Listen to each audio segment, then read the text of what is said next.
livrer des avions à l'Ukraine, un sujet qui enflamme les médias américains et embarrasse leur gouvernement. Ce matin, les États-Unis ont refusé une proposition polonaise allant dans ce sens. Mais alors, quand est-ce que ces avions vont arriver? Quand est-ce qu'une décision sera prise? Nous sommes en temps de guerre, nous n'avons pas de temps pour ces contradictions. Depuis ce matin, l'alimentation électrique du site de Tchernobyl, au nord de l'Ukraine, est totalement coupée en raison d'actions militaires russes dans la zone.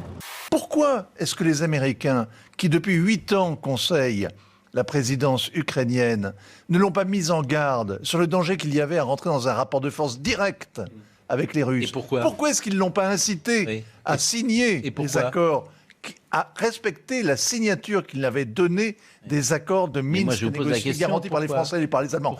Une situation inquiétante, alors que depuis 14 jours, la centrale est aux mains de l'armée russe. Plus de 200 gardes et techniciens travaillent sous leurs ordres, sans bénéficier de relais.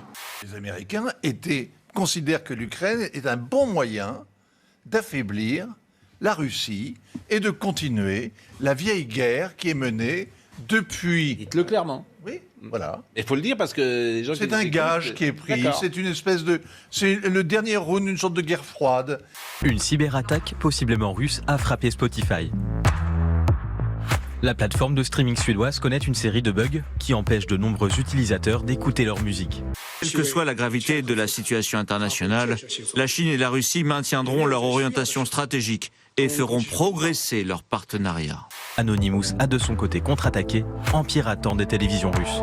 Dans ce contexte, il n'y a qu'une décision majeure qui doit être prise, c'est de suspendre, d'arrêter les livraisons de gaz et de pétrole venant de Russie. Utiliser ce levier, c'est sanctionner très gravement, très lourdement les Français, les entreprises françaises, l'économie française, qui pourraient mettre des années à se relever. Après de nouvelles sanctions prises ce matin par l'Europe contre la Russie, cette dernière pourrait être en défaut de paiement dans les heures qui viennent. En clair, elle serait incapable de rembourser ses dettes. À changer nos modes de consommation et nos approvisionnements et à faire monter plus rapidement les renouvelables et aussi d'utiliser plus massivement le nucléaire. Dans ces cas-là, il fallait que M. Hollande ne ferme pas Fessenheim. Parce que tous ces gens, ils ont en réalité attaqué le nucléaire français, y compris Emmanuel Macron au début de son mandat, qui voulait fermer 14 réacteurs nucléaires. Si Jean-Luc Mélenchon était au second tour de la présidentielle, il est désormais 3e des intentions de vote au premier tour. Pourquoi n'y a-t-il eu jamais la moindre sanction sur le pétrole saoudien quand les Saoudiens ont attaqué le Yémen? Et pas une fois, ça dure depuis plus d'1 an et demi. Le moyen qui consiste à se faire harakiri pour blesser l'adversaire est un mauvais moyen. Nous risquons de faire mourir notre économie avant celle de la Russie, puisqu'il semblerait que ce soit l'objectif de Bruno Le Maire.